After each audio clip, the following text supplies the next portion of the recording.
اوس د مفتي صاحب د جواب لپاره جاوید اختر صاحب ته بلنه ورکوو چې سټیج ته راسي. مهرباني. زه په دې خوشحاله سوم چې مفتي صاحب هم دا ومنل چې په طبیعت کې انصاف نسته. زه به یو شی درته ووایم، بیا یې په اړه معلومات وکړه. کله چې ته کوم باغ ته ځې هلته ښایستې ونې او ګلان وینې، دا هیڅ هم طبیعي نه دي، دا ټوله پیوند سوي دي، دوه نباتات سره ګډ سوي دي یا تبادله سوي دي او دا د انسان په لاس جوړ سوي دي. ته چې په باغ کې ګلان ووینې او واه واه ورته کوې، دا ټول انسانانو جوړ کړي دي، د انسان پیداوار دي. مختلف نباتات یې راخیستي دي، یو په بل پورې پیوند کړي دي او له یو بل سره یو ځای کړي دي، بیا یې وده ورکړې، بیا نور سره یو ځای کوي او بیا دا ښایسته ګلان ځینې جوړیږي. دا هیڅ طبیعي نه دي. که ته کوم ځنګل یا شړځای ته ولاړ سې، هلته به داسې ښایسته ګلان او ونې ډېرې ووینې. زه دا شکایت کوم چې تا زما د یوې خبرې جواب را نه کړ چې عقیده او ایمان څه شي دي، او ته ولې له ما څخه عقیده غواړې؟ ته خو منطقي یې، له تا سره خو علمي دلایل سته، ټول ثبوتونه در سره سته، نو بیا د عقیدې غوښتنه ولې له ما څخه کوې؟ سمداسې راته ووایه چې بغیر له سوال کولو څخه تسلیم سه. هیڅ یو مذهب د ټولو سوالونو کولو اجازه نه ورکوي. په انساني تاریخ کې دوه ډوله خلک اوسیږي، یو هغه چې د خپل علمي او ناپوهۍ پرمندارۍ کوي، او دویم هغه دی چې د خپلې ناپوهۍ سره جګړه کوي. ته اوس حیران یې چې دا کائنات څنګه جوړ سوي دي. خلک حیران ول چې دا لمر څنګه له یوې خوا څخه راپورته کیږي او له بلې خوا څخه لویږي. تاسې همیشه یو قدم وړاندې او هر څه منئ، خو یو قدم شاته هم راسي او شاته هم وګورئ. د نړۍ ټول مذاهب په دې پوهیږي چې دا نړۍ څنګه جوړه سوه، څنګه به له منځه ځي، له مرګ وروسته به څه کیږي.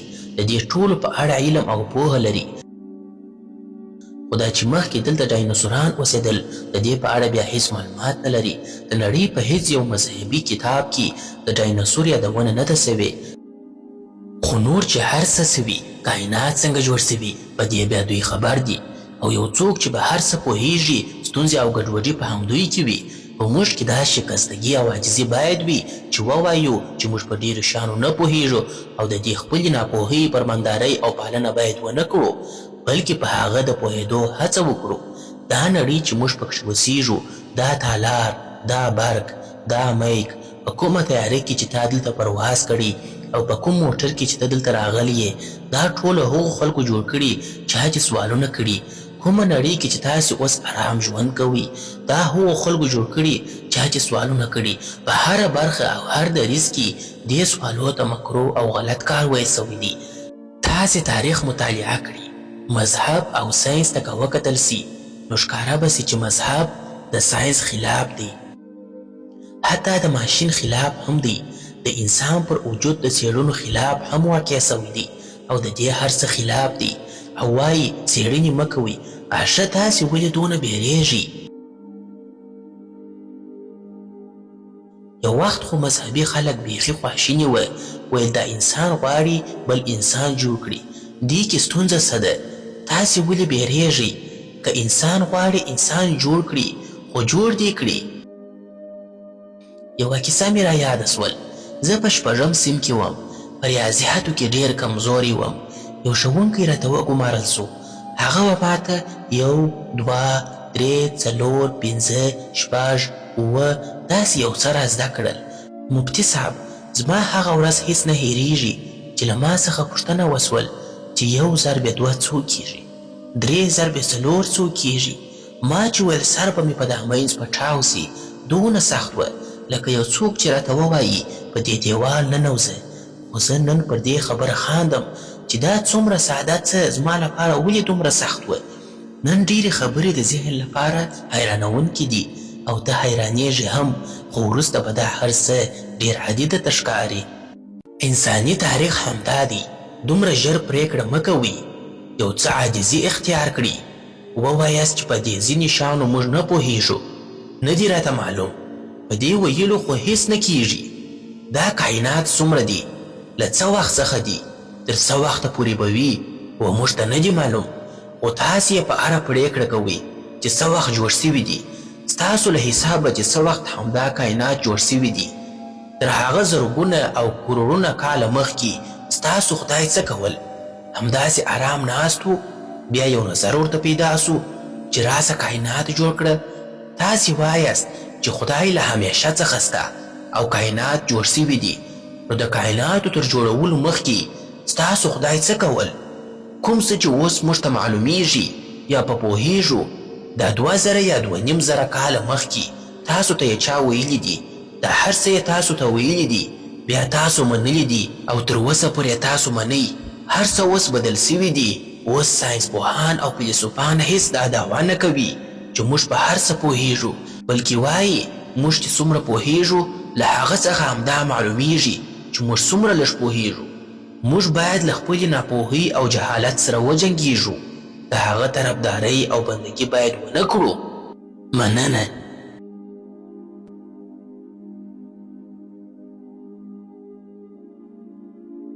اوس د جاوید اختر صاحب د جواب لپاره مفتي صاحب ته بلن ورکوو چې سټیج ته راسي. مهرباني وکړئ مفتي صاحب.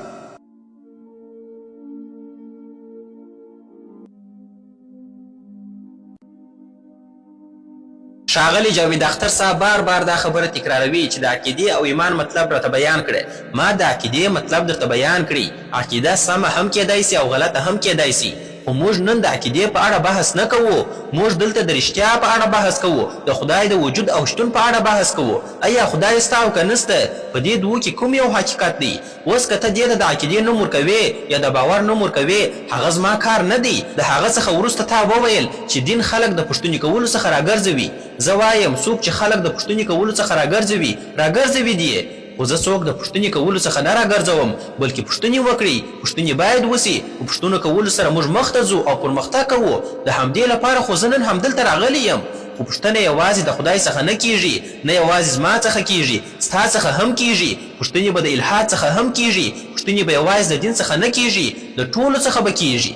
او نن به زه پوښتنه کوم. هیله ده چې تاسو به ماته جواب راکوئ. تاسو لا تر اوسه ماته سم جواب نه دی راکړی. راځئ، تاسو وویل چې ولې د کائناتو په اړه د ابدي کلمه نه کاروئ؟ ځکه دا په منطقي لحاظ ممکنه نه ده چې کائنات ابدي اوسي. کائنات یو محتاج دی، د خپل موجودیت لپاره و بل شي ته اړتیا لري. د وخت او فاصلې تابع دی، د وخت او فاصلې سره اړیکه لري. کوم شی چې د وخت او فاصلې سره اړیکه ولري هغه محتاج دی. کوم شی چې محتاج وي یا پر بل شي متکی وي د هغه شروع هم وي. کوم شی چې شروع ولري هغه ابدي نسي کېدلی. دا خو یو عادي خبره ده. تا وویل چې په کوم مذهبي کتاب کې د ډایناسور یادونه نه ده سوې. افسوس چې د ریاضیاتو په کوم کتاب کې مې هم د ډایناسور یادونه نه ده لیدلې. نو آیا د دې مطلب دا دی چې د ریاضیاتو کتاب پښتو دی؟ نه، دا د ریاضیاتو موضوع نه ده.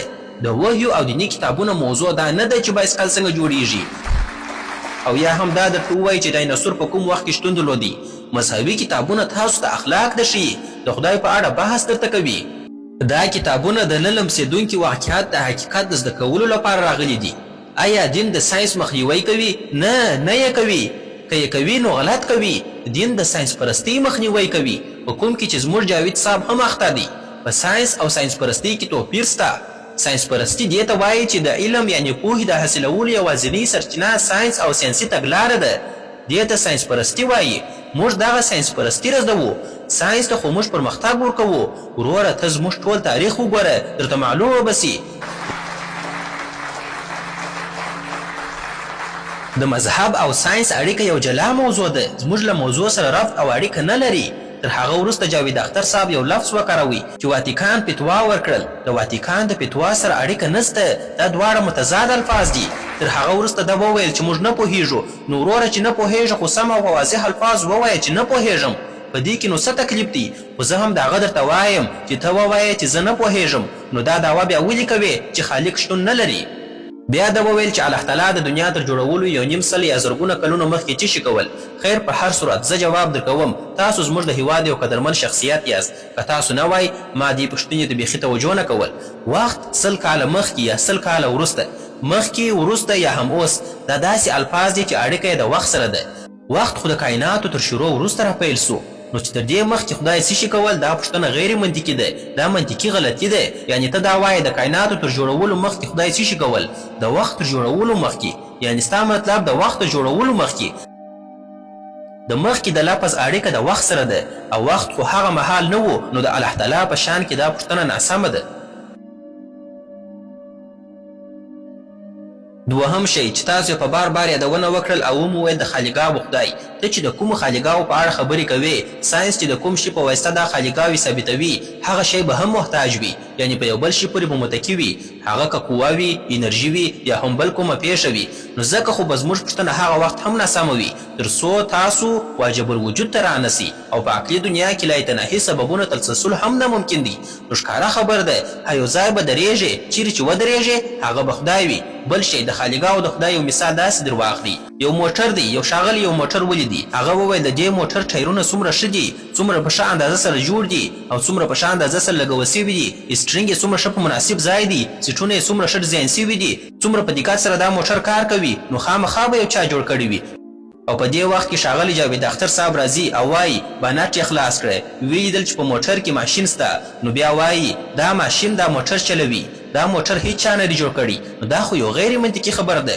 دا د باور وړ نه ده تا خو د ماشین په واسطه هغه خالیګاه ثابته کړې خو آیا په دې سره به د موټر جوړښت او جوړونکي ناممکن سي آیا دا ممکنه ده چې د هغه شخص پوښتنې به حاتمي سي آیا داسې ممکنه ده هېڅکله نه تا د محتاج شیانو یعنی د هغه شیانو په واسطه چې یو پر بل متکي دي د خالیګاه په ډکولو سره زموږ ارزونه نوره هم پراخه کړه اوس نور موږ ته نور هم معلوم سول چې د دې موټر سیسټم څومره زیات پیچلی دی مخکې لږ پرې پوهېدلو اوس چې پیچلتیا نور هم واضح سول اوس موږ په پوهېږو چې زموږ یقین نور هم زیات سو چې خامخا یو چا نه یو چا دا موټر جوړ کړی دی د کائناتو هم دغه کیسه ده ساينس همیشه د فزیکي دنیا شان فزیکي شیانو سره احساسوي ځکه د تجرباتي دنیا اړیکه د فزیکي دنیا سره ده تاسو هیڅکله د ساينس په واسطه سره د طبیعت حقیقت نسئ ثابتولی دا د ناسمو اسبابو استعمالول دي دا داسې مثال لري لکه تاسو چې د اوسپنې کشفوونکي آلې په واسطه سره پلاستیک کشف کوئ کوم چې په ښکاره ډول سره غلطي ده مننه